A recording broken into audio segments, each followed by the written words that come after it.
रंगर पर्व होली। यह फाल्गुन मास शुक्ल पक्ष एकादशी आरंभ हो चैत्र मास कृष्ण पक्ष पंचमी तिथि रे समाप्त होता है।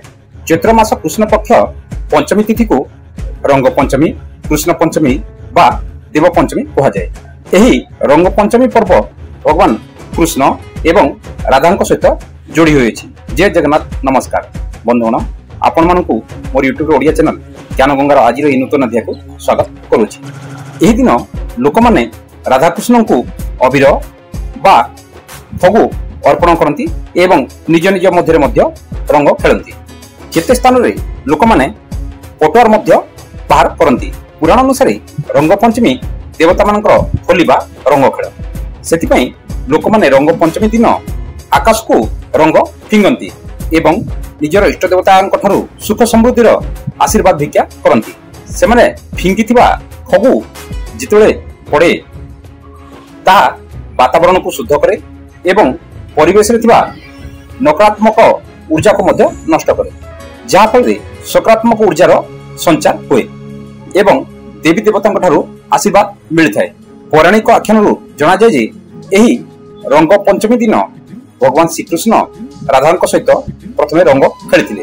अन्य एक उपाख्यान जना जाए जे भगवान शिव कलाष्टक दिन कामदेव को भस्म कर देते, जहाँ फल समग्र स्वर्ग रे देवता माने दुखी हो जाते। देवी रति एवं देवता माने शिव को प्रार्थना कर शिव कामदेव को पुनर्जीवित कर प्रतिश्रुति देते। सेतिपई देवता माने खुशी होई एही दिन रंग खेली।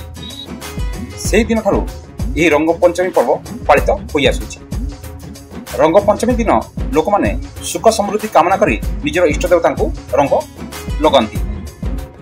तेबे आसंतु जानिबा केउ देवता को केउ रंग देले निजर लाभ होइଥାଏ। एही दिन भगवान विष्णु, कृष्ण, राम किंबा जगन्नाथ को हलदिया बा पीत रंग बा फगु चढ़ा जाए।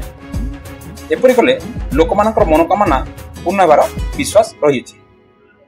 माता लक्ष्मी, हनुमान एवं भैरव को लाल रंग अर्पण करा जाए, जहा द्वारा धनर आगमन हेब एवं जीवन कष्ट मध्य दूरीभूत हो।